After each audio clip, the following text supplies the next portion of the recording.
여러분 밤새 안녕하셨습니까? 뉴스파이터 김명준입니다. 오늘은 8월의 첫날 그리고 수요일입니다만 이번 주는 월화수목금이 아니라 죄다 화요일 같습니다. 무슨 말이냐고요? 불화자를 쓴 화요일 같습니다. 더워도 너무 덥습니다. 오늘 서울은 39도까지 올라간다네요. 이럴수록 정말 건강 잘 챙기시기를 뉴스파이터가 기원하겠습니다. 자, 8월의 첫날 수요일 뉴스파이터 본격적으로 시작해 보도록 하겠습니다. 오늘은 5분과 함께 얘기를 나눠볼 텐데요. 김광삼 변호사, 그리고 소정섭 전 시사저널 편집국장, 그리고 정신과 전문의 최명기 원장, 양지민 변호사, 그리고 MBN의 홍순빈 아나운서 이렇게 5분과 함께합니다. 어서 오십시오. 안녕하세요. 네? 여러분과 함께하는 뉴스파이터 첫 번째 얘기부터 풀어보겠습니다. 열심히 일하고도 그 대가를 받지 못한다면 얼마나 억울하겠습니까? 양지민 변호사님. 네, 한 50대 지적 장애를 가진 여성이 있었는데요. 네네. 6년 동안 고깃집에서 일을 했는데 임금을 한 푼도 받지 못했다라고 세상에요. 합니다. 이 여성 같은 경우에는 2012년 1월 말부터 네. 지난해 11월 말까지 6년 동안 그 고깃집에서 일을 했는데요. 어허. 그동안 그 주인은 뭐라 그랬냐면 나중에 제대로 된 방을 하나 얻어주겠다 내지는 나중에 한꺼번에 임금을 몰아서 주겠다라는 말로 지속적으로 속여가면서 임금을 한 푼도 주지 않았고요. 세상에. 결국 이 피해자 같은 경우에는 받지 못한 임금이 한 1억 원이 넘는다라고 합니다. 세상에요. 1억 4천여만 원의 임금과 뭐 퇴직금을 체불했다라고 하고요. 네. 그래서 거기에 더불어서 그 정신적, 육체적 학대까지 당했다라고 하는데요. 네. 사실 뭐 굉장히 부당한 처우를 받으면서 6년 동안 지냈던 것 같습니다. 네. 결국에는 소송을 제기하기에 이르렀습니다. 아, 세상에요. 여러분 생각해 보세요. 하루에 12시간 넘게 6년을 꼬박꼬박 쉬지 않고 일을 해왔는데 밀린 임금만 해도 1억 4천만 원 정도 이르는데 한 푼도 못 받았답니다. 소국장님, 네. 그러면 이 여성 어떻게 되는 거예요? 거의 뭐 정신적, 육체적으로 시달리면서 노예처럼 살았던 것 같습니다. 세상에. 늘 이제 욕설과 폭언을 계속 들었고요.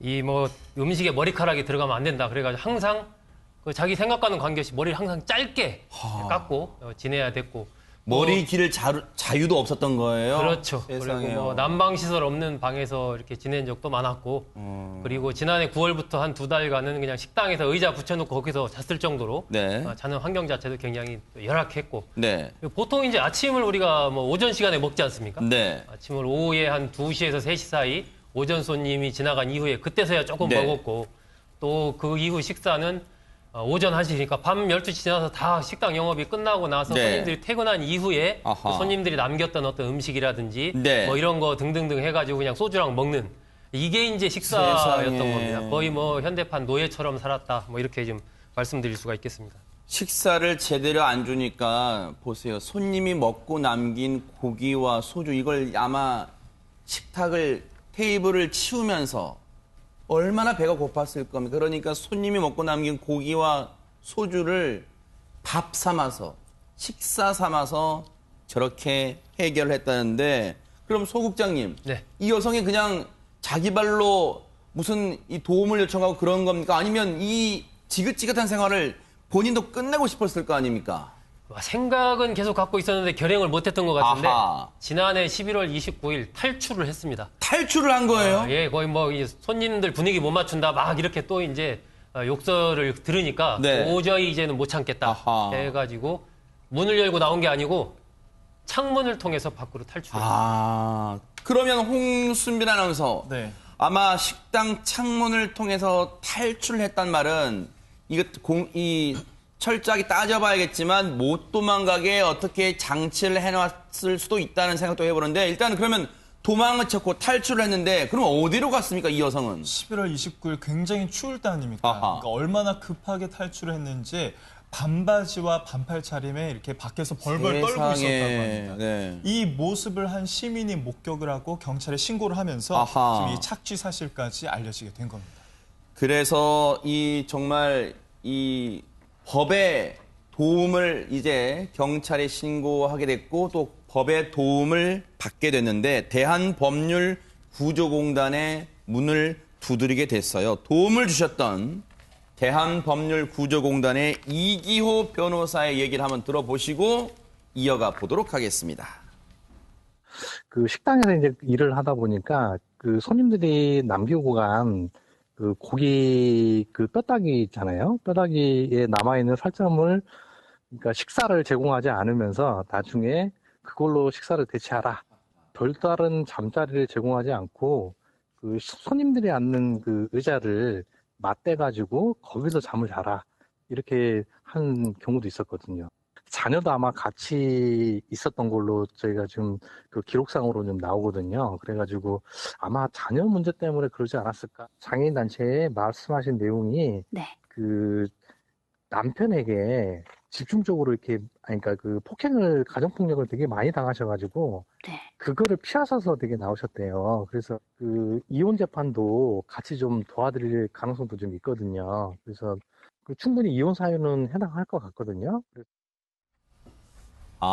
우리 이기호 변호사님의 말씀을 들어보니까 이 6년간의 학대와 임금체불, 부당한 임금체불이 있었는데 쉽게 탈출하지 못했던 점이 지금 나오네요. 아마 그 식당에 자녀도 같이 있었나 봐요. 그러니까 자녀가 있으니까 이걸 본인만 있었으면 어떻게 보면 쉽게 탈출의 선택을 했을 수도 있는데 자녀가 있었다 이런 얘기를 하고 있고요. 그리고 세상에요.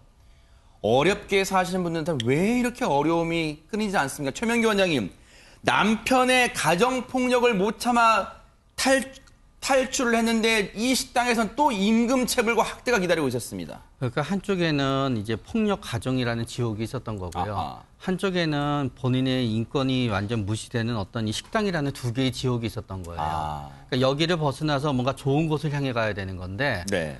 갈 곳이 지옥밖에 없었던 거고요. 세상에. 그러다가 보면은 나중에 어떤 생각에 또 사로잡히게 되냐면 특히 네. 이분이 지적장애라는 걸 고려하게 되면은 아하. 자신은 어디에 가도 이 이상 더 잘 지낼 수 없을 거라는 생각이 사로잡히게 돼요. 아. 그러다가 보니까 6년 동안 밖에 나간다 한들 네. 또 누군가 나를 이용하고 나를 괴롭힐 때도 똑같을 테니까 네. 차라리 여기 있는 게 그래도 가장 낫지 않을까라는 잘못된 판단을 하셨던 거고요. 아하. 그렇기 때문에 이런 분들이 아쉬운 부분이 뭔가 하면은 우리가 미리 알아가서 뭐 경찰에 어떤 소송이 됐던 뭐 폭력을 당했을 때 고발이 됐던 아니면 생활보호 대상자가 됐던 알려주지 않으면은 네. 이분들은 그거를 이용할 수 있는 능력이 없어요. 국가의 제도가. 그러니까 그럴 것 같아요. 그런데 김광산 변호사님, 네.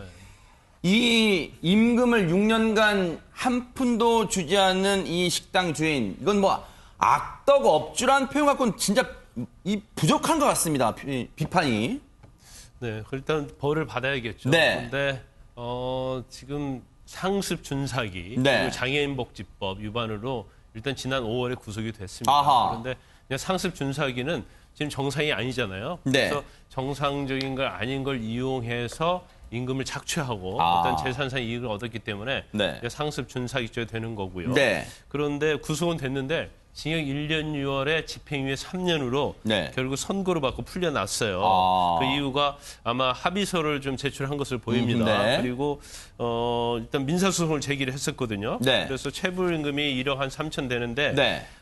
퇴직금과 합쳐서 1억 4천만 원 아하. 그리고 유자료로 한 2천만 원 네. 이 정도 청구를 했는데 결국 합의를 했어요. 소송 도중에. 아. 그래서 6,500만 원만 받기로 합의를 했는데 아하. 아마 그 변호사 얘기는 그런 것 같아요. 네. 일단 임금 청구는 시효가 네. 민사 시효가 3년이거든요. 네. 그러니까 비록 청구를 했다 하더라도 이제 3년 이전 것은 인정이 안 될 가능성이 큽니다. 아. 그리고 여러 가지 이제 법률적으로 보면 또 경우에 따라서는 법률 어떤 형사적인 죄에 있어서 네. 또 이게 과연 법리적으로 죄가 되냐 안 되냐 이런 문제가 있으니까 네. 아마 금액은 뭐 청구는 뭐 1억 한 6천 넘게 청구를 했는데 네. 6,500만 원은 이제 배상 합의가 되면서 형사 사건에 있어서도 합의서를 작성해 줬기 때문에 네. 아마 재판부에서 집행유예의 관대한 선처를 한 것으로 보입니다. 하하.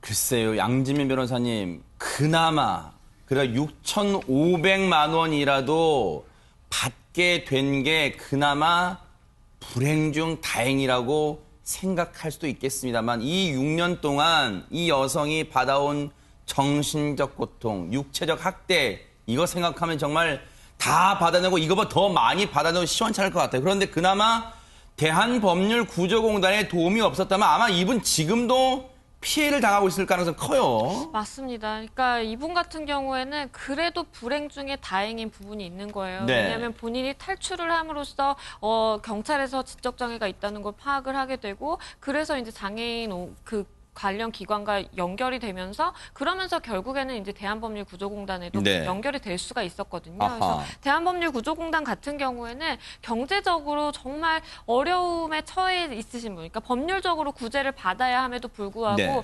경제적으로 이제 변호사 비용이라든지 여러 가지 이제 기타 비용을 부담하기 힘든 경우에 이제 법률 구조에 도움을 주는 그런 기관이고요. 아. 최근에 또 장애인 권익 옹호 기관이랑 이렇게 업무 협약을 맺어서 장애인이시면서 뭔가 어려움에 처하신 분들의 사건을 주로 이제 맡아서 도움을 드릴 수 있도록 또 협약도 맺었다라고 합니다. 그래서 이분 같은 경우에는 그래도 불행 중에 다행인 케이스라고 그러니까요. 보입니다. 대한법률구조공단에서 이왕 도움을 주신 김에요. 앞서 이 6,500만 원 정도 합의하는 선에서 일단 이 악덕 업주를 일단 집행유예했잖아요. 그러면 이 6,500만 원 합의한 금액 실제로 이 여성에게 지급될 때까지 계속해서 좀 도움을 주시길 바라고요. 홍순빈 아나운서, 그러면 천신만고 끝에 이렇게 그나마 이런 도움을 받게 된 이 여성 지금은 어떻게 지내고 있는지 궁금합니다. 지금 이 여성이요 대전 대덕구 소재 노숙인 재활시설에서 지내고 아하, 있고요. 네. 지금 장애인 인권단체에서도 도움을 받고 있다고 합니다. 아, 천만 다행이에요. 그래도 이렇게 우리 사회에서요, 정말 도움을 주시는 기관, 그리고 그런 따뜻한 마음을 가진 분들이 계시기 때문에 그래도 아직 우리 사회가 살만하다. 이런 악덕업주만 생각하면 울분이 침이지만 그래도 이런 분들이 계시기에 살만하다. 이런 생각도 해봅니다. 이 힘을 내시고 이 자활의지 한번 계속해서 가지시길 바랍니다. 이 여성분께 응원하겠습니다. 자, 지금 시각이 9시 32분을 막 넘었습니다. 지금 여러분께서는 뉴스를 파헤치고 이슈를 터뜨리는 뉴스파이터와 함께하고 계십니다.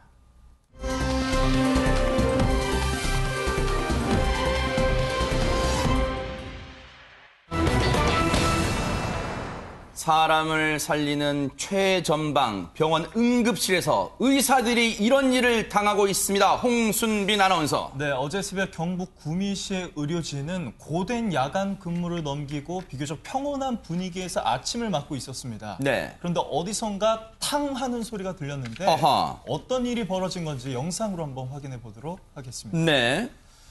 네, 지금 구미시의 권역응급의료센터입니다. 네. 지금요, 화면 왼쪽에서 남성 한 명이 나타납니다. 네. 뭔가를 집어서 지금 앞에 있는 의사의 뒤통수를 그대로 내리칩니다. 오. 이 무방비 상태에서 머리를 맞은 이 전공의는요, 한동안 머리를 들지 못하고 네. 주변의 간호사들이 지금 응급처치를 하고 있는 모습입니다. 어허. 이 사실을 여기저기 알리면서 네. 도움을 요청하기까지 하는데 네. 말 그대로 현장은 한순간에 아수라장이 됐습니다. 하하.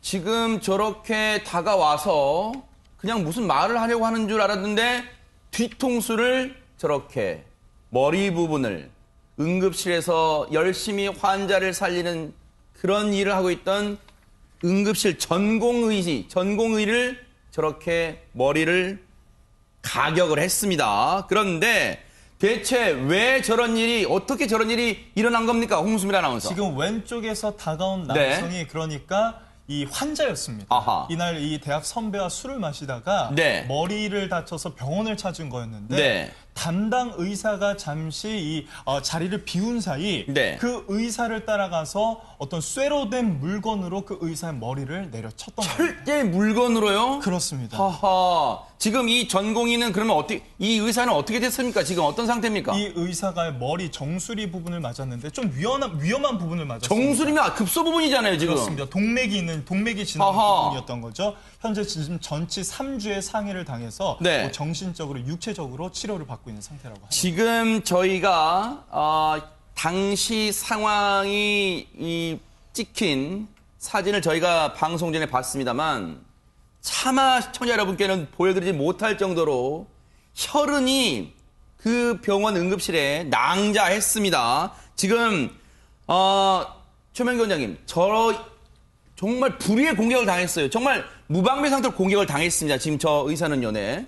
저게 이제 쇠로 되어 있는 이제 트레이라고 해서요. 네. 거의 어떤 의미에서 그 흉기가 되는 겁니다. 아하. 무슨 뭐 종이, 뭐 몽둥이나 그거는 나무로 만든 것보다 훨씬 더 문제가 되는 거고요. 아하. 그러면서 결국은 칼에 찔린 건 아니지만 그 쇠가 네. 굉장히 우리의 두피에 깊숙한 곳을 갖다 이제 들어가게 되면서 이제 네. 동맥이 이제 파열되게 된 거지요. 아하. 그 동맥이 우리가 굉장히 커다란 동맥은 아닐지라도 네. 그래서 피가 이제 뿜어져 나오게 된 거고요. 아하. 그렇기 때문에 상당히 어지럽고 그렇기 때문에 현재 입원을 갖다 했고요. 네. 그러나 아마 저 충격이 상당히 오래 갈 것 같아요. 네. 충격에 의한 어떤 그 두려움이라고 하는 거는 그 상상할 수 없이 굉장히 이제 강한 부분이 되고요. 네. 그렇기 때문에 걱정이 많이 되는 부분이 있고 네. 또 어쩌면은 저 전공의 같은 경우에는 지금 처음 새내기 전공의로 알려져 있거든요. 아하. 그렇기 때문에 마음속에서는 과연 자신이 수련을 계속 받아야 되느냐 아니냐 사이에서도 어떤 네. 갈등하고 있을지도 몰라요. 네.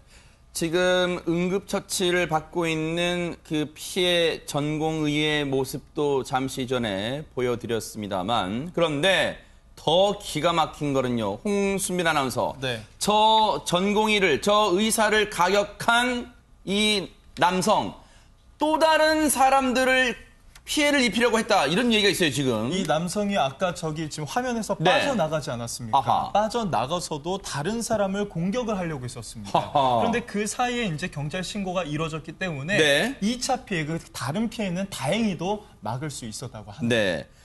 그런데 경찰이 정말 신속하게 출동을 해서 그나마 천만다행으로 또 다른 피해자가 나오는 건 막았습니다만, 그런데 이곳 병원에서요, 불과 며칠 전에도 비슷한 일이 있었다면서요, 홍수민 아나운서. 네, 지금 이 일이 불과 3일 전에도 비슷한 일이 이제 벌어졌었는데 네. 이 전주시 완산구 한 병원 응급실에서 네. 술에 취해서 한 간호사와 간호사 2명을 이제 폭행한 사건이 있었습니다. 네, 전주에 있는 응급실에서도 술에 취해 간호사와 다른 간호사 2명을 폭행하는 지금 주치자 폭행이 병원 응급실에서 지금 버젓이 일어나고 있습니다. 그런데 김광삼 변호사님, 환자를 살리는 의사가 이렇게 무방비 상태로 지금 폭행을 당한 일이 계속해서 지금 나오고 있습니다. 그래서 이제 이 부분에 대해서 응급실에서 특히 응급실은 뭐 1분 1초가 굉장히 중요하지 않습니까? 그리고 이날도 사실은 그 6세 소녀가 굉장히 코피를 흘려가지고 응급처치를 해야 할 순간이었다고 그래요. 그런데 이 가해자로 말미암아서 1시간 이상이 병원이 아수라장이 됐다고 합니다. 근데 만약에 생명이 유독한 어떤 환자가 왔을 때 이런 상태에서 환자 생명을 살릴 수 있겠습니까? 아하. 그래서 이런 경우에는 사실은 제가 볼 때는 아주 엄하게 처벌을 해야 한다고 봐요. 근데 네. 이제 현행법에서는 그냥 일반적으로 뭐 폭행이나 상해하면 뭐 벌금형으로 끝나는 게 굉장히 많고요. 네. 그런데 이번 사건 같은 경우에는 이제 철제 트레이, 네. 그러니까 혈액 샘플이 든 철제 트레이였거든요. 네. 쇠로 된 거였기 때문에 이것은 위험한 물건에 해당이 됩니다. 아하. 그래서 특수 상해죄에 해당이 돼요. 그래서 1년 이상 10년 이하 징역에 처하는데 네. 그 응급 의료에 관한 법률이 있거든요. 네. 거기에서도 처벌 규정이 있어요. 근데 네. 처벌 규정이 아주 강하지 않습니다. 5년 이하 징역, 500만 원 이하의 벌금에 불과하기 때문에 네. 지금 의료계에서는 좀 더 처벌을 강화하는 네. 법을 좀 만들어 달라 이렇게 청원을 많이 하고 있죠. 자, 관련해서 대한의사협회도 지금 상당한 분노를 내비치고 있습니다. 관련해서 얘기 들어보시고 이어가 보도록 하겠습니다. 뭐 사실 의사 처음 시작하고 이런 일 겪으면 많이 힘들죠.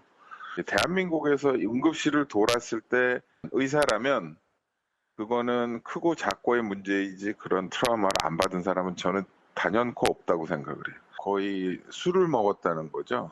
그래서 그 음주하고 난 후에 응급실에서의 문제. 이 정도 상황이면 공권력이 적극적으로 개입을 해서 해결을 해줘야 되는 부분이 있고, 의료진을 보호한다는 것 자체는 그 시간대에 근무를 하고 진료를 받고 있는 다른 환자들에 대한 보호까지.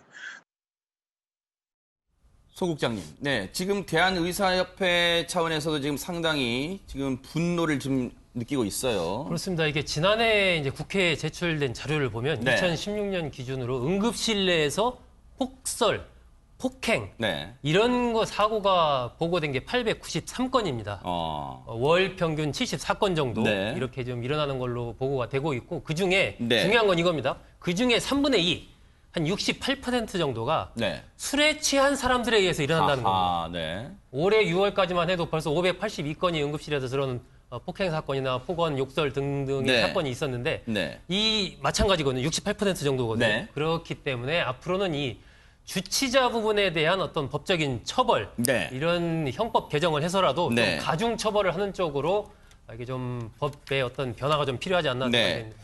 양지민 변호사님, 지금 이런 일이 뉴스파이터에서 여러 차례 지금 이 사건을 보도해드린 바가 있습니다만, 제 기억에도요. 그런데 의사협회에서 이제는 좀 가만히 있어서는 안 되겠다, 지금 이런 운동이 일어나는 것 같아요. 네, 맞습니다. 대한의사협회에서도 이제 의견을 밝히기로는 네. 그러니까 지금까지 여러 가지 강력한 처벌 대책을 마련하기 위해서 노력을 해왔지만 실질적으로 이거는 뭐 국회라든지 정부가 도와주지 않으면 현실화가 되기 어렵다는 게 포인트입니다. 그러겠네요. 그래서 사실 여러 가지 발의안도 나와 있기는 하지만 네. 지금 뭐 통과되지 않고 있고 그리고 이미 사실 법률도 마련은 돼 있습니다. 응급의료에 관한 법률에 따라서 응급실, 종합병원의 응급실에서 의료진들을 폭행하게 되면 처벌 수위가 굉장히 높게 규정되어 있음에도 불구하고 이게 실질적으로 실효성이 있는 조항이냐라고 보면 그게 아니라는 거죠. 그래서 네. 얼마 전에 사실 그 국민청원까지도 올라왔는데요. 네. 청와대 국민청원에 어떤 게시물이 올라왔냐면요. 한 남성이 이제 글을 올렸다라 그래요. 내가 감옥을 다녀와서 흉기를 이용해서 반드시 기필고 당신을 살해하겠다라는 살해 협박 글에 이제 올라왔는데 그걸 보면서 뭐라고 이제 청원이 올라왔냐면 네. 이게 술에 취해서 응급실에서 폭행을 한 사람이 네. 이렇게 정말 복수심에 불타올라서 살해 협박까지 했다라는 거예요. 그래서 이걸 들은 정말 폭행의 피해자, 의료진들은 얼마나 무섭겠느냐라고 그러니까요. 하면서 이제 처벌 수위가 너무 터무니없다. 이거는 수위를 조절을 더 강력하게 대책을 마련해야 된다라는 사실 청원까지도 올라와 있는 상황입니다. 네. 김광삼 변호사님, 우리가 그 미국 드라마, 뭐 흔히 미드라고 이제 줄여서 표현합니다만, 미드의 그 병원을 다루는 미드를 보면은 이 무장을 한 경비원이랄까요? 그런 분들이 많이 상주하는 모습을 보는데 우리 국내의 현실은 그렇지 않잖아요, 지금. 아마 그런 응급실은 이제 미국 드라마에 나오는 응급실에서 네. 어떤 무장 경호원들 네. 있는 건 아마 굉장히 큰 병원 단위로 있을 거예요. 그래서 네. 우리나라도 사실은 그걸 검토할 필요가 있다고 봅니다. 왜냐하면 지금 응급실이 있는 병원이 뭐 중소병원, 그리고 뭐 큰 병원 이렇게 있지 않습니까? 네. 근데 그런 병원들마다 다 경호원을 두기에는 굉장히 경제적인 어려움이 있을 그러네요. 거예요. 네. 그래서 적어도 대단히 어떤 그런 병원에 있어서는 네. 좀 경원을 둘 수 있는 그런 이제 법적인 것도 좀 필요하다고 그러니까요. 생각을 하고요. 네. 이제 그렇게 경원을 뭐 둘 수 없다 하더라도 네. 사실 이제 병원 내에 이제 직원들이 있잖아요. 그러면 네. 직원들을 활용해서 응급실의 어떤 보안 조치 네. 이런 것들이 좀 강화가 된다고 그러니까요. 봐요. 왜냐하면 네. 응급실은 주로 이제 심야에 주로 많이 응급 환자들이 오잖아요. 네. 그리고 지금 이번 사건도 마찬가지고 전주에서 사건도 마찬가지예요. 다 네. 새벽에 술에 취해서 오는 취객들이 굉장히 많거든요. 그러면 네. 이런 취객들을 제압할 수 있으려고 하면 네. 사실은 병원 내에 어떤 적어도 그 힘을 쓸 수 있는 제압을 할 수 있는 그런 보안 요원이 있어야 한다고 봅니다. 그러니까요. 이제는 정부와 이 사회가 나서야 될 때입니다. 왜냐하면 응급실에서 의사들의 안전을 지켜주는 게 결국은 응급 환자들의 안전을 지켜주는 것과 직결된다는 점, 이 정부와 사회가 이제 명심을 해야 될 때가 아닌가 이런 생각을 해봅니다. 자, 여러분과 함께하는 뉴스파이터 이제 다음 얘기로 넘어가 보겠습니다. 제주도로 가족과 함께 캠핑 갔다가 실종된 30대 여성, 지금 일주일째 행방을 찾지 못하고 있습니다. 홍순빈 아나운서. 네, 오늘로 제주도에서 사라진 30대 여성이 실종된 지 딱 일주일이 지났습니다. 그동안 이 여성의 얼굴을 공개하고 실종 전단까지 배포해서 이 시민들의 제보까지 기다리고 있는 상황인데 어제 경찰 조사에서는 이 실종된 여성이 사라지기 직전에 자신의 언니에게 통화를 2차례 시도한 사실이 확인이 됐습니다. 네. 이게 어제 저희가 확인해봤던 CCTV 영상입니다. 네. 여성이 사라지기 전 마지막 모습인데 이때가 밤 11시 5분이었거든요. 네. 그런데 8분 뒤인 11시 13분에 네. 이 여성이 언니와 형부에게 전화를 걸었다고 합니다. 네. 물론 당시에는 통화가 이루어지지 않았고요. 네. 그게 이게 다가 아니었습니다. 네. 그로부터 다시 20분 뒤인 11시 38분에 이 여성이 다시 언니에게 전화를 하는데 네. 이때도 통화가 연결되지 않았다고 아하. 합니다. 아마 또 이 가족들의 그 심정이 이만저만이 아닐 것 같네요. 물론 이 언니 입장에서는 그때 내가 전화를 받았더라면 하실 마음도 있을 거예요. 저 때가 7월 25일 밤 11시 5분에 인근 편의점, 제주의 세화항 인근 편의점에 찍혔던 CCTV 모습이고요. 그 편의점에서 나와서 얼마 안 돼서 8분쯤 지나서 언니에게 전화를 걸었는데 통화는 안 됐답니다. 그 통화 내역이 어제 경찰 수사를 통해서 공개가 됐는데 저희 뉴스파이터 제작진이요. 이 실종된 여성이 전화를 하려고 했던, 통화하려고 했던 그 언니분과 어렵게 연락이 닿아서 당시 상황과 그리고 심경을 들어봤는데요. 들어보시고 이어가 보도록 하겠습니다. 전화를 받았으면 우리 아이 기쁜 소식, 좋은 소식이었으면 같이 웃어줬을 거고 하소연이었으면 같이 도닥거려 줬을 텐데 그걸 못 해줘서 우리 막내한테 가장 미안하게 생각하고 있는 부분이고요. 남편이 제주도에 정착을 좀 하고 싶어 했어요. 언니, 남편이 제주도에 좋은 곳이 있어서 오라고 하네. 애들 데리고 갈 거야. 그러더라고요. 바다에 없을 것 같은데, 살아있을 것 같은데, 그 바다만 자꾸 수색해서 답답하다는 얘기를 저한테 몇 번 하더라고요. 저희 제작진이 이 언니분을 통해서 좀 상황을 들을 수 있었는데요. 조금 전에 저희 제작진에게 이 어렵게 정말 이 심경을 전해주신 분은 이 실종된 여성의 큰언니입니다. 이 언니가 2분 계시는데요. 이 실종된 여성의 큰언니 분이고 조금 전에 저희가 말씀드린 것처럼 이 마지막에 실종되기 직전에 통화를 시도했던 언니는 둘째 언니래요. 그런데 최명규 원장님, 지금 둘째 언니가 이 큰언니 분을 통해 저희가 좀 들을 수 있었는데 지금 둘째 언니 분이 죄책감에 지금 시달리고 있다고 합니다. 네. 만약에 이분이 범죄의 희생이 되었다고 가정하게 되면은 결국은 통화가 이루어졌고 통화를 통해서 10분이건 15분이건 시간이 지체되게 되면은 모든 거는 다 어그러지게 되거든요. 네. 그런 의미에서 또 죄책감이 있을 수 있고요. 네. 만약에 바다에 들어가서 실족사로 이어졌다고 가정하게 되면은 또 전화하다가 보면은 또 술이 깨게 되고 그러다가 보면은 또 괜찮아질 수도 있고 네. 또 만약에 전화하는 외정 중에 뭐 혼자 나왔는데 뭐 바닷물 잠깐 발을 담가보고 싶어 그러면은 그 가족들이 네. 절대로 안 된다고 얘기했으면 또 안 그랬을 수도 있는 거거든요. 네. 그러니까 범죄의 경우이건 혹은 실족사의 경우이건 어느 네. 쪽이든지 간에 가족의 입장에서는 전화를 갖다 함으로써 뭔가 이렇게 조금이라도 시간의 네. 연결이 끊어졌다 그러면 이런 네. 일이 없을 거라고 생각하게 되는 거고요. 네. 또 그 시간에 연락을 한 거 보면은 만약에 그 둘 사이에 우애가 돈독하다 그러면 우애가 돈독한 대로 마음이 아팠을 거고요. 우애가 돈독한 가운데 또 최근에 만약에 갈등이 있었다고 가정하게 되면은 또 그게 또 문제가 되어서 이런 게 아닌가라고 생각하는 또 걱정이 더 컸을 그러니까요. 거예요. 소 국장님, 네. 이러다 보니까 지금 실종자분의 뭐 남편분의 걱정도 정말 제일 크지만 어쨌든 이 조금 전에 들려드린 그 언니들 일단 이 가족들의 지금 심적 고통, 트라우마가 지금 굉장히 심각할 것 같습니다. 그렇죠. 아무래도 만약에 그때 내가 전화를 받았으면 네. 동생을 살릴 수 있었을 텐데 하는 네. 그 물론 지금 뭐 사망이나 이게 확인된 건 아닙니다만 이렇게 실종되는 걸 막을 수 있었지 아마 그런 그렇죠. 이런 생각할 사고까지는 거예요. 안 생겼을 텐데 네네. 하는 그 자책감, 네. 죄책감 이런 것이 아마 굉장히 지금 가슴을 억누르고 있을 것이고 네. 그렇기 때문에 뭐 어디 더 인터뷰를 한다든지 다른 사람과 이야기를 한다는 것 자체를 상상하기 어려운 그런 상황이기 때문에 이러한 정신적인 네. 어떤 고통 속에서 상당 부분 좀 자책을 하지 않을까 네. 그렇게 생각이 됩니다.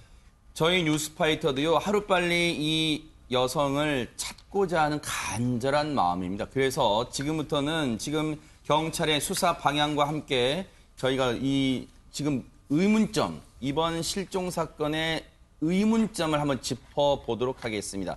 지금 김광삼 변호사님, 경찰은 인근 바다 수중 수색을 상당히 집중해서 해왔어요. 그런데 많은 또 전문가 분들이 만약에, 물론 지금 가정이긴 합니다만, 만약에 이 바다의 실족 등으로 인해서 빠졌다면, 그래서 혹시라도 이 좋지 못한 상황이 됐다면, 이 지금쯤은 이 수면에 떠올라야 된다, 뭐 이런 얘기를 하는 전문가분도 계세요. 네. 일단 그 이제 소지품이 발견된 장소, 또 네. 편의점에서 소주하고 종이컵을 샀잖아요. 근데 종이컵이 10개인데 그중 이제 한 개만 사용을 하고 9개는 그대로 놓여 있었다는 그렇죠. 거고. 네. 그다음에 휴대폰과 신용카드가요. 네. 우리가 지금 방파제 가면 차량이 드나들지 못하도록 이제 말뚝을 박아놨잖아요. 네, 볼라드라고 하는 거네. 그렇죠. 그 볼라드 위에 놓여 있었다는 거예요. 아하. 이제 그렇다고 보면 본인이 편의점에서 술을 산 다음에 네. 결국은 방파제 쪽 가서 술을 먹고 실족사를 한 게 아닌가. 아하. 근데 거기에 경찰은 이제 중점을 두고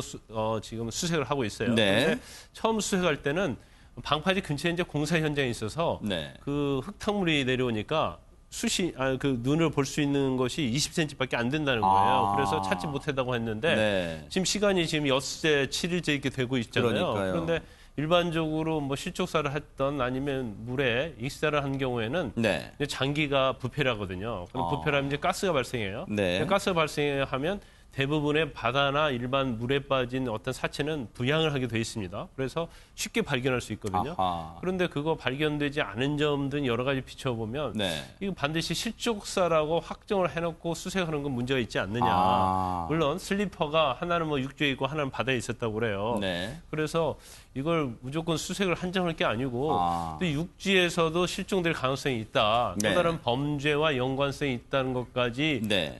반드시 염두에 두고 아하. 육지 수색도 해야 한다 이렇게 봅니다.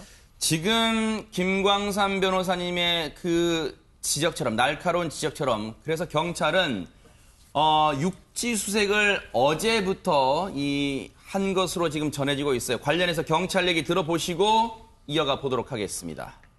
수상 해상 지금 같이 조금 더 그 범위를 넓혀서 좀 오늘도 진행을 하겠습니다. 그런데 만약에 이제 정말 추락했을 거라면, 바다에 빠지셨을 거라면 좀 더 멀리 이게 떠내려가실 수도 있겠다라는 생각도 들고요. 아직까지 범죄 피해를 당했다는 단서는 없잖아요. 그래서 그 단서가 있는지도 오늘도 계속 혹시 다른 피해를 당하지 않았는지 그 단서를 계속 오늘도 찾아 나설 겁니다. 실족의 가능성을 좀 두고 보는 거는 뭐냐면 정황상 바다에 빠졌을 가능성은 아직까지 정황상 나왔잖아요, 뭐가. 자, 그러면 여기서요. 앞서 저희가 잠깐 보여드렸습니다만 당시에 물품들이 발견된 장소가 정의된 CG를 한번 보여주세요. 그 CG를 보면서 제가 소국장님께 한번 질문을 좀 드려보겠습니다. 지금 보시면 이 카라반이라고 하는 이동식 캠핑 트레일러에 하는 이동식 주택이 있는, 즉 캠핑카가 저곳에 있습니다. 지금 이 화면에서는 맨 위쪽 부분이 카라반이라고 하는 캠핑카가 있는 곳이에요. 그곳에서 걸어옵니다. 걸어와서 편의점까지 간 게 지난 25일 밤 11시 5분에 편의점에 CCTV에 포착이 됩니다. 이후 그곳에서 소주, 그다음에 종이컵, 그다음에 김밥, 커피 이것을 사들고 나옵니다. 소주병이 발견된 곳이 저곳입니다. 저기에 인근에 화장실도 있고요. 그리고 휴대폰은 조금 더 떨어져서 이 볼라드 위에 앞서 말씀해 주신 차량이 드나드는 걸 막는 볼라드 위에 놓여 있었고요. 신용카드도 CCTV에 찍혔던 그 신용카드 고스란히 볼라드 위에 올려져 있었습니다. 그리고 슬리퍼는 보신 것처럼 이 항구 바다에 떨어져 있던 게 발견됐고요. 그 이튿날은 2.7km 떨어진 곳에서 또 나머지 한 짝이 발견이 됩니다. 그런데 저 휴대전화에 혹시 소국장님 네. 누군가와 같이 있었거나 또는 소주병 등을 통해서 누구와 같이 있었거나 하는 혹시 정황이 나온 건 있습니까? 현재까지는 없습니다. 아하. 일단 저 위치 자체가 이제 카라반이 설치되는 곳으로부터 편의점까지 거리가 한 500m 정도 되거든요. 아하. 그런데 저기는 50m 정도 되면 50m 정도 된답니다. 50m. 네. 50m. 네네, 말씀하세요. 네네. 아니 CCTV가 없기 때문에 어떤 네. 흔적 같은 게 발견된 게 전혀 없고 이 신용카드랑 휴대폰이 발견이 됐지 않습니까? 근데 그 놓여 있는 것들도 굉장히 가지런하게 일단 놓여 있었다. 네.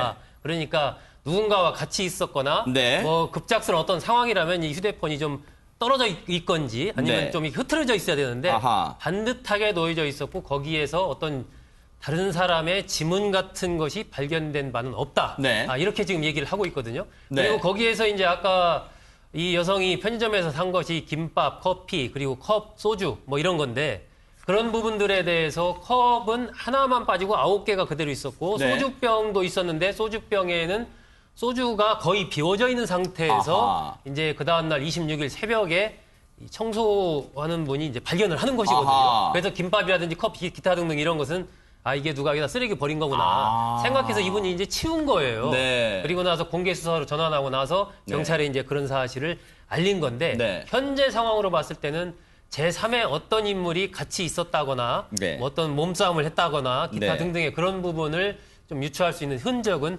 발견된 바는 없습니다. 홍순빈 아나운서. 그럼 네. 앞서도 잠시 그 그림에 나왔습니다만 그 소주병, 편의점에서 샀던 소주와 이 김밥 등이 있던 비닐봉지는 인근을 청소하시던 환경미화원분이 발견하시고 누군가 버리고 갔나 보다 하고 치웠답니다. 그러면 휴대전화와 신용카드는 어떻게 누가 최초에 발견하게 된 겁니까? 네, 휴대전화와 이제 그런 것도 지금 그 인근에서 이제 그 CCTV를 통해서 그리고 경찰이 이제 좀 조사를 하는 과정에서 네. 발견이 됐다고 합니다.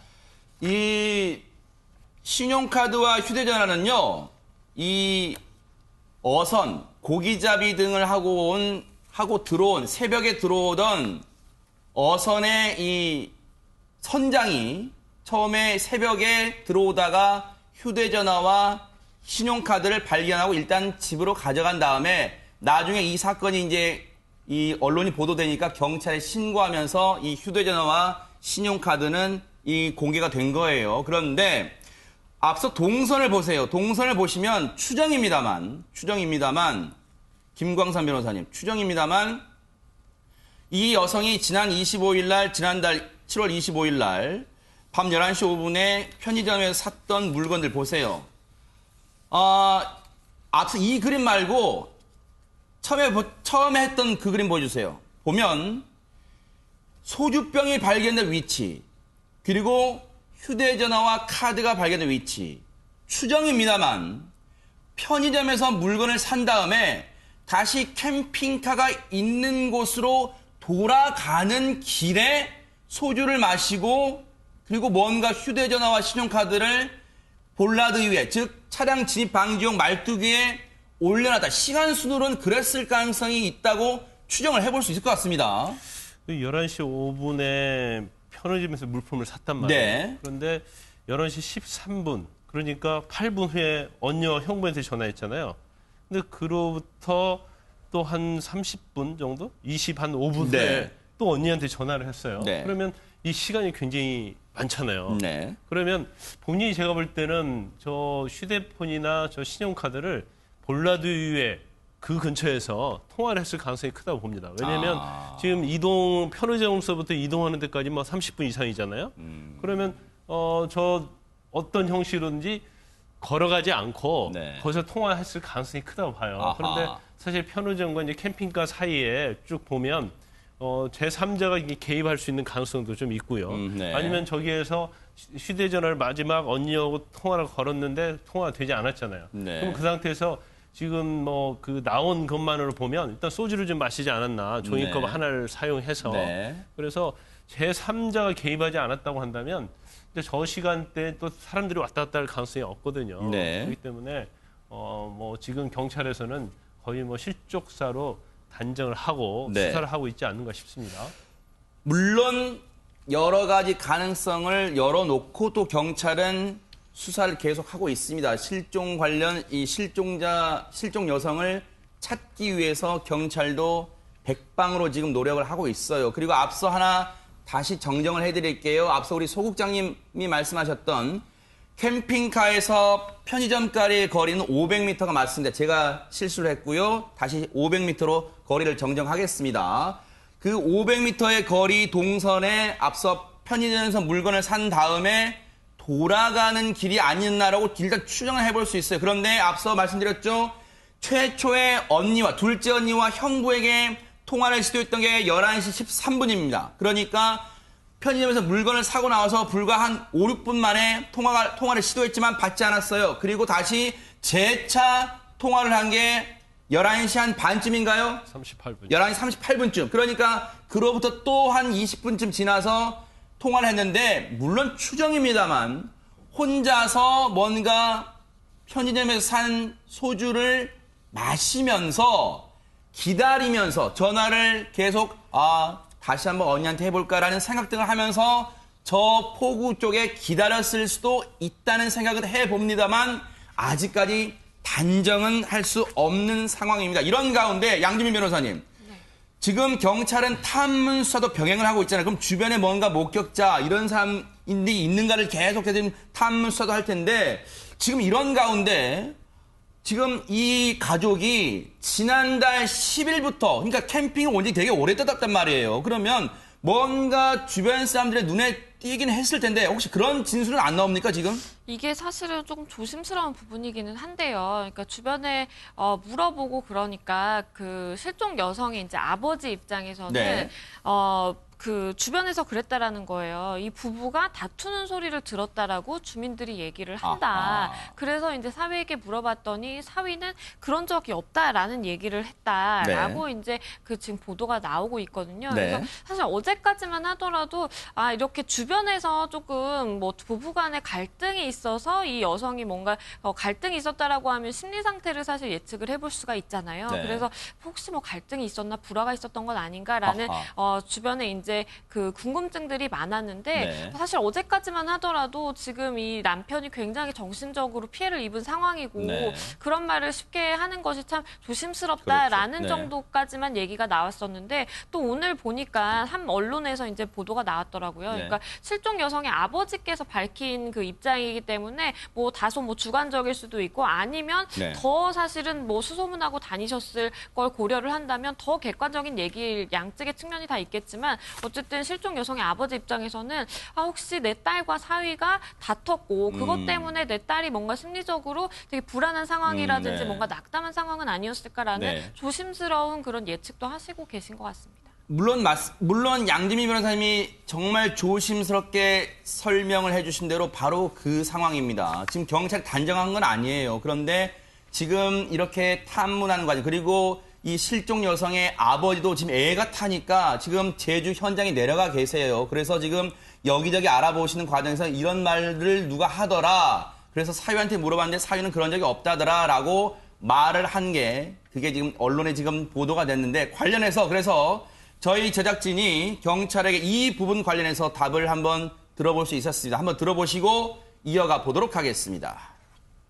저희가 탐문했을 때는 어디서 막 그런 말씀들이 도는지 모르겠는데 아직까지 저희가 탐문한 사람들 중에는 뭐 그렇다라고 얘기를 한 게 없어요.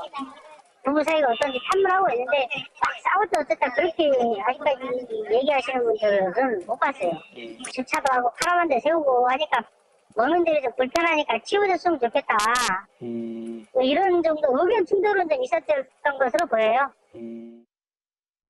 자, 그런데요, 지금 경찰의 얘기 조금 전에 들으셨죠? 지금 이 부부가 다투는 소리를 들었다라는 이 실종 여성의 아버지 얘기 관련해서는 일단 경찰은 그런 지금 얘기는, 일단 확인된 게 없다라는 일단 경찰은 얘기를 해주고 있습니다. 그런데, 이 남편분도 지금 속이 새까맣게 타들어갈 건 마찬가지일 거예요. 그런데 당시의 시간을 보면 홍순빈 아나운서 일단 정리를 좀 해볼게요. 앞서 이 여성이 두 차례 통화를 시도하잖아요. 네. 11시 13분과 11시 38분. 그런데 남편은 혹시 그 사이에 어떤 상황이었습니까? 이 남편이 잠에서 깨서 이제 아내를 찾기 시작한 게 이제 12시 10분이었다고 합니다. 아하. 그러니까 아내가 이제 끝까지 그 연결이 없고 남편이 이제 찾기 시작한 지 그 텀이 한 32분 정도 되는데 그래서 이제 경찰이 이 32분 사이에 여성이 실종됐을 것으로 이제 추정을 하고 있는 상황입니다. 아, 그러니까 마지막 통화, 둘째 언니에게 통화를 다시 시도했을 때가 7월 25일 밤 11시 38분이에요. 그리고 이 실종 여성의 남편이 물건을 사러 가는데 편의점에 갔다 온다더니 왜 안 들어와? 라고 뭔가 자리에 카라반, 즉 캠핑카에 다시 돌아오지 않은 걸 안 시각이 날짜를 넘겨서 7월 26일 0시 10분. 그러니까 시간으로 따지면 홍순빈 아나운서 얘기처럼 32분 요 사이에 지금 아내가 자취를 감추고 뭔가 범죄의 대상이 됐는지 아직까지 확인되지 않습니다만 일단 실종이 된 상황이에요. 그런데 지금 이와 관련해서 앞서도 말씀드렸지만 이 가족이 4명입니다. 부부만 온 게 아니라 이 부부 사이에는 나이가 어린 자녀가 있습니다. 아들, 딸이 있는데 지금 걱정이 되잖아요. 그래서 저희 제작진이 이 실종 여성의 큰 언니를 통해서 이 아이들이 지금 어떻게 지내는지 얘기를 들을 수 있었는데요. 들어보시고 이어가 보도록 하겠습니다. 애들은 엄마가 아파서 병원 간 걸로 알고 있어요. 집을 나왔을 가능성은 전혀 생각 안 하고 계시는가요? 차라리 그랬으면 좋겠어요. 그랬으면 살아있을 거잖아요. 그 상황에 뭐 답답하거나 다툼이 있었거나 혹시 그래서 네. 나가서 살아있으면 차라리 좋겠어요. 최명기 원장님, 정말 걱정이 되는 부분, 뉴스파이터가 정말 더 걱정되는 부분은요. 지금 들으신 것처럼 아이들은 지금 아마 아빠가 남편분이 아이들을 다독이기 위해서 아마 그렇게 말씀을 하신 것 같은데 엄마 지금 아파서 병원 갔어 이렇게 지금 알고 있대요. 지금 현재 아이들이 이제 제주도에 있는지 아니면은 이제 고모나 뭐 외할머니나 할머니가 돌봐주기 위해서 다시 이동을 했는지 잘 모르겠어요. 네. 그러나 아이들 같은 경우에도 일단 이렇게 얘기를 했기 때문에 이거를 갖다 그렇게 생각하고 있는 거지 아이들의 입장에서도 이게 비정상적인 상황이라는 건 인지하고 있을 거예요. 네. 그래서 말로도 표현 안 하지만 아이들도 아마 머릿속에서 아이들은 굉장히 어른들이 생각하기 힘든 많은 상상들을 하거든요. 굉장히 많은 상상을 하면서 굉장히 많이 두려워할 것 같고요. 네. 그런 다음에 이 사건에 대한 거는 공개 수사를 하게 되면서 이 공개 수사로 우리가 이 최모 씨를 갖다 딱 찾게 되면 제일 좋고요. 네. 그러나 만약에 이게 계속 오랫동안 넘어간다 그랬을 때는 이 아이들은 공개 수사의 저 모든 과정을 통해서 엄마의 얼굴을 계속 확인하게 되거든요. 그렇기 때문에 지금은 아이들이 굉장히 어린 아이들이어서 스마트폰도 사용하지 않고 그래서 통제가 된다 그러지만 네. 결국은 언젠가는 아이들도 방송을 통해서 보게 될 것 같아요. 내일이든 모레든. 그러니까. 그랬을 때는 뭔가 너무 두려워하지 마시고 또 어느 정도는 아이들한테 진실에 가깝게 알려주면서 상처는 받지 않도록 주위에서 어떤 적정한 선에서 잘 아이들을 달래주면서 정보를 주는 게 중요하다고 생각해요. 뉴스파이터도요. 이 실종 여성 반드시 무사히 가족의 품으로 돌아올 수 있다고 확신하고 또 경찰 수사를 응원해 보겠습니다. 반드시 돌아올 거라 믿습니다. 자, 여러분과 함께하는 뉴스파이터 이제 다음 얘기로 넘어가 보겠습니다. 분위기를 좀 바꿔보겠습니다. 이 직원들이 앉아서 이 잠깐 쉬는 그 쉼터가 있대요. 그 세종시 청사회 쪽에 가보면요. 그런데 이런 일이 일어났다고 합니다. 홍순빈 아나운서. 네, 세종시 청사 별관에 가면요. 정자 한 채가 고즈넉히 세워져 있다고 합니다. 나무 그늘 밑에 있어서 시원하고요. 네. 운치까지 있어서 평소 이 공무원들이 자주 찾는 곳이라고 아하, 하는데 네. 어느 날 아침에 이 정자를 지나가던 공무원들의 눈이 휘둥그레집니다. 왜요? 마치 마술처럼 네. 이 커다란 정자가 한순간에 사라져 있었던 겁니다. 이렇게 모두가 사랑하는 이 공간이 한순간에 사라지니까 직원들의 원성이 쏟아지기 시작하고요. 네. 이 범인을 찾아야 된다라는 얘기까지 들리기 시작했다고 하네요. 아니 근데 소 국장님 네. 정자가 요만한 무슨 소꿉장난 하는 것도 아니고 정자가 이렇게 클 텐데 범인이 있다는 게 범인이란 표현을 쓴다는 게 지금 상당히 이해가 안 된다라고 시청자분들이 생각하실 텐데 이게 지금 어떻게 된 일입니까? 그러니까 이게 정자가 하루아침에 사라진 것도 깜짝 놀랄 일이고 네. 도대체 누가 이 정자를 가져갔느냐? 이게 뭐 보세요. 찾다 보니까 왼쪽에 있는 게 그 해당 정자랍니다. 어허. 그렇습니다. 멋있게 생겼지 않습니까? 근데 진짜 고즈넉하게. 사라졌네요. 오른쪽 건 이제 사라진 거죠. 어허. 네, 그래서 막 이제 찾다 보니까 네. 이 놀랍게도 최근까지 같이 근무했던 공무원이 저걸 가져간 겁니다. 진짜로 가져간 거예요? 예, 막 거의 최근까지 근무하다가 이제 네. 퇴직을 했는데 네. 환경직 공무원으로 근무했던 유아무개 씨 60세 됩니다. 네. 이분이 이제 저것을 공공재산인 줄 몰랐다. 아하. 가져가서는 안 되는 줄 몰랐다. 네. 그래서 내가 이제 시골에 살기 때문에 네. 저걸 좀 가지고 가서 이렇게 수리해서 아하. 집에서 좀 쓰려고 했다. 네. 이렇게 얘기를 한 겁니다. 아니 최명규 원장님 본인도 저기 한두 번쯤은 앉아서 쉬었을 거 아니에요. 근데 저걸 공공재단인 줄 몰랐다. 이게 말이 됩니까? 근데 전 처음에 이 뉴스를 보고요. 네. 정자가 아니라 청자인 줄 알았어요. 청자. 고래 청자 같은 청자. 청자를 가져갔나 그랬지. 저는 정자를 네. 가져갈 거라고 하는 건 그러니까요. 네. 상상도 못했었는데요. 네. 그래서 엔지가 수를 저도 여러 가지 경우의 수를 생각하는데 진짜 이 경우는 진짜 답답하더라고요. 그래도 네. 몇 가지 생각은 해봤는데요. 아하. 첫 번째는 진짜 저 정자를 갖다 굉장히 아껴 쓸 수도 있지요. 네. 그렇기 때문에 본인의 입장에서는 매일매일 보고 저거를 갖다 놓고 싶다고 생각을 했었고 네. 설마 저게 없어진다 그래서 사람들이 이렇게 저거를 찾고 왜 저렇게 됐냐 할 줄은 몰랐었을 수도 있어요. 네. 그러나 그 생각은 타이밍을 굉장히 잘못 잡은 거지요.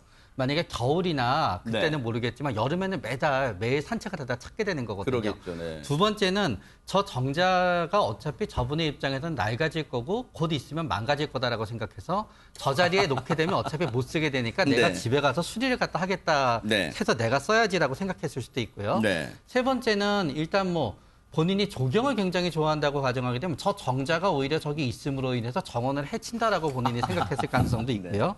마지막은 앙심이라든가 복수의 가능성인데요. 네. 저 정자가 없어짐으로써 쉴 곳이 없어짐으로 인해서 누군가 피해를 본다는 것 때문에 네. 본인이 저 정자를 관리 못해서 네. 평소에 지적을 많이 당했다고 가정하게 되면은 네. 내가 마지막에 그만두는 김에 이 정자 보수 못하고 관리 못했다고 날 굉장히 괴롭혔지. 내가 이 정자 없애서 한번 복수해 줄 한번 거야. 당해봐라, 그럴 수도 이렇게. 있는데 아하. 어느 쪽인지 진짜 오리무중이에요. 그러니까요. 그런데 양지민 변호사님. 네.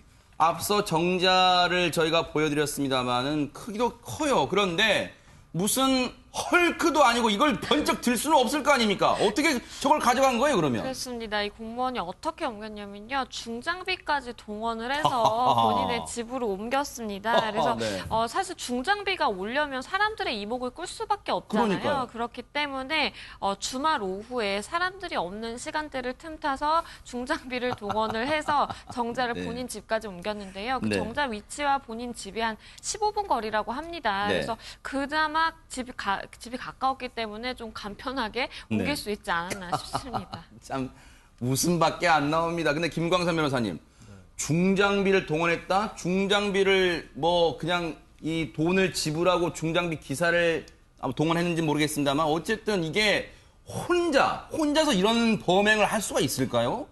일단 저 정자가 이제 외진 곳에 있었다고 그럽니다. 네. 그래서 아마 저걸 가져가서 수리를 해서 본인이 써도 네. 잘 모를 거라 이제 그렇게 생각한 것 같아요. 그런데 하하. 예를 들어서 지금 전 공공재산입니까? 저를 임의로 자기가 가져가겠다고 생각 못했을 것이고 네. 제가 볼 땐 적어도 누가 상의는 했을 가능성이 크다고 봐요. 하하. 그리고 본인이 이제 정년퇴직이 얼마 남지 않았고 네. 주위 사람들 얘기에 의하면 이 사람이 이렇게 막 저런 걸 절도할 갈 정도의 대담한 사람이 아니다라는 거예요. 그러면 사실은 이 절도한 공무원이 일하는 같은 이제 반 팀이 있을 거 아니에요. 네. 그럼 저도 그 반장한테 내가 저거 가져가도 됐느냐 그런 식으로 이제 허락을 받든지 그러지 네. 않았을까라고 이제 주위 사람들이 추측을 하는 거죠. 아. 그러면 가져가도 좋다 했으니까 그것도 우리가 작은 물건을 그냥 아무도 모르게 가져갈 수 있잖아요. 네. 근데 저것은 워낙 커서 중장비까지 끌고 오면 다 사람들이 보게 돼 있거든요. 네. 그런 것 그러면 반장이라는 사람과 이제 협의해서 이걸 네. 가져가는 거 아니냐. 그러면 사실은 공범관계가 될 수밖에 없는 거죠. 네. 물론 이 반장 이 사람은 그런 것이 아니다고 네. 부인을 하고 있어요. 네. 그런데 말도 안 되는 사실을 하겠죠. 근데 네. 또 약간 의혹이 뭐냐면 네. 저것이 없어져갖고 민원이 막 생기니까 네. 전화를 했다는 거예요. 그래서 아하. 제자리에 갖다 놓으라고. 아하. 그러면 어떻게 저 공무원이 저걸 절도해 갔는지 반장이 알고 있냐는 거죠. 네. 그리고 원래의 어떤 제재를 오긴 왔습니다만은 네. 그런 부분도 다 수사가 돼야 할 것 같고 네. 이건 뭐 중장비라는 걸 동원해서 절도를 한 것이고 네. 또 경우에 따라서는 이제 다른 사람과 공모를 했기 때문에 네. 특수 절도죄에 해당이 됩니다. 하하. 어쨌든 좀 황당한 그런 사건을 저희가 접해봤어요. 그런데 지난달 정년퇴직하는 바람에 처벌이 어렵다는 게 세종시 감사위원회 입장이라고 합니다. 너무 황당합니다. 자, 여러분과 함께한 뉴스파이터 이제 마지막 얘기로 넘어가 보겠습니다. 좋은 일을 하려고 이 계획했던 단체나 그런 시민들 그리고 그런 분들에게 속아서 많은 분들이 또 호응을 합니다. 그런 분들의 등을 치는 그런 황당한 사건을 김광삼 변호사님이 좀 설명 좀 해주세요. 참 경악할 만한 일이 벌어졌습니다. 네네. 그러니까 2014년도부터 2017년도까지 결손 아동 또 청소년이나 복지시설에 있는 아동들을 돕겠다 해서 모금을 해요. 근데 아하. 모금 방법이 각 큰 도시마다 서울, 인천, 뭐 세종시, 대전 이런 네. 데다 콜센터를 두는데 콜센터를 무려 21개 장소를 둡니다. 아하. 그래서 계속 거기서 전화를 하면서 결손 아동 도우라고 계속 부탁을 하죠. 그래서 적게는 550만 원, 네. 5천 원, 그리고 많게는 뭐 1,600만 원까지 기부한 사람들이 있어요. 근데 네. 이제 전체 금액을 보니까 128억 3,735만 원을 받았습니다. 네. 그럼 우리가 생각할 때는 128억이요? 네, 대박. 그럼 우리가 생각할 때는 이 중에 네. 얼마나 기부를 했을까 이렇게 생각해 보는데 네. 그 중에 약 2억 원. 하하. 이게 1.7% 네. 정도만 실제 기부를 했어요. 아. 그리고 나머지를 그 콜센터 지역과 나눠서 가졌습니다. 네. 그런데 그 횡령한 금액 중에서 한 17억 정도는 아파트를 사고 하하. 또 고급 외제차 사고 뭐 태국에 가고 요트 선상 파티를 하고 네. 이런 데 다 쓴 거예요. 네. 그래서 사실 기부를 하는 사람들은 정말 좋은 일 한다는 거에 정말 자진해서 네. 사실 형편이 어려워도 기부하는 사람 많거든요. 네. 근데 그 돈을 가지고 자기들의 어떤 배를 채우는데 다 사용을 했다는 거죠. 청소년이나 복지시설에서 지내는 결손 아동을 도우려고 합니다. 여러분들의 후원이 절실합니다. 이런 말로 속인 거예요. 그런데 이 말에 정말 마음이 따뜻하신 분들이 그냥 아유 나도 어렵지만 나보다 더 어려운 아이들을 위해서 내가 한 푼이라도 조금이라도 도와야겠다. 이런 돈이 모여서 49,805명이 총 128억 3,735만 원을 기부를 했는데 이 중에 2억만 실제로 기부를 했답니다. 그런데 홍수민 아나운서 이들이 글쎄 이걸 치밀했다고 해야 될까요? 뻔뻔하게 홍보 영상까지 만들었다면서요. 이렇게 후원을 이제 장려하기 위해서 영상까지 만들어서 네. 설득을 했다고 하는데 아하. 그 영상 저희 뉴스파이터 취재팀이 이제 준비를 해봤거든요. 네. 당시 모습입니다. 지금 보니까 아이들이 지금 공부를 하고 있는 모습 조금 전에 보셨죠? 네. 그러면서 이제 문구가 나오기 시작합니다. 아. 여러분들이 10,000원의 기적, 10,000원을 후원하시면 이 아이들의 꿈을 찾아줄 수 있습니다. 네. 여러분들 365일이 멈추지 않으니까 아하. 마음껏 후원해 주세요. 이렇게 이제 설득을 했던 겁니다. 네. 그러면 양지민 변호사님 기부하시는 분들이 저도 이제 가끔 그런 경우가 있습니다. 그러면 제가 내는 이 조그만 돈입니다만 적은 돈입니다만 어떤 사람들을 돕는 데 쓰여지나요? 그리고 또 제가 혹시라도 어떤 아이를 돕게 되나요? 물어볼 거 아니에요. 그렇습니다. 당연히 궁금하잖아요. 네. 근데 여기서 뭐라 그랬냐면요. 굉장히 치밀합니다. 네. 후원하는 아동의 개인정보기 때문에 아하. 개인정보 보호 차원에서 그걸 알려줄 수 없다라고 네. 얘기를 하고요. 네. 그리고 이제 홈페이지에 그 회원들이 낸 돈으로 우리가 이런 아이들을 도왔습니다라고 해서 그 보육원 아동들을 소개해놓는 홈페이지가 있었는데요. 네. 그 홈페이지에 올라온 아동들은 전혀 지원을 받지 못했다라고 합니다. 아하. 그러니까 네. 명백한 명백한 사기 행위라고 저는 보이고요. 네. 그리고 또 이제 자신들이 기부금을 전달한 복지시설로부터 영수증을 허위로 받아서 그거를 기부자들에게 발급해주고 보여주면서 자 보십시오. 우리가 이렇게 기부를 했습니다라고 하는데 그거마저도 다 가짜였다라는 거죠.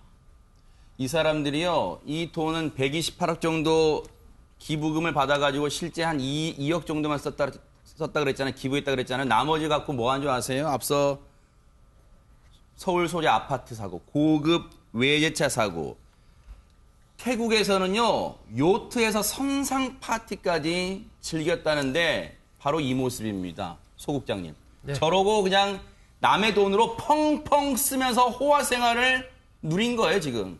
완전히 사기를 친 거죠. 네. 이게 이제 저도 기부를 하고 기부를 또 하는 단체와 제가 또 관련해서 여러 가지 활동도 아하, 하는데 네. 이게 약간 특이한 게 이 단체 같은 경우는 이름이 보니까 새희망 씨앗인데 네. 카드로 있잖아요. 네. 보통은 자동이체를 합니다. 아하. 월 내 통장에서 10,000원씩 빠져나가게 네네. 해주세요. 뭐 이렇게 하는데 네. 여기는 아예 카드로 할부를 받아요. 그냥. 네. 그럼 예를 들어서 연 50만 원을 제가 기부를 하겠습니다. 그럼 뭐 매월 얼마씩 이렇게 카드로 할부를 해서 계산을 하는 네, 거예요. 아하. 그러다 보니까 이런 사건이 터져도 예를 들면 기부자들이 열통 터진다. 나 당장 끊어야 되겠다. 네. 해도 끊지를 못하는 아하, 거예요. 네. 그러니까 그런 것까지 계산해서 네. 이들은 처음부터 이 단체를 만들 때부터 네. 아예 사기를 쳐야 되겠다. 네. 해서 시작을 한 것 같고 네. 그래서 많은 상당한 그 대부분의 돈을 빼돌려서 저런 네. 식으로 자신들의 유흥이라든지 고급 네. 아파트 차를 사는데 다 써버린 거죠. 저것은 네. 기부하려는 순수한 마음들의 그러니까요. 사람들의 마음을 그야말로 배신한 네.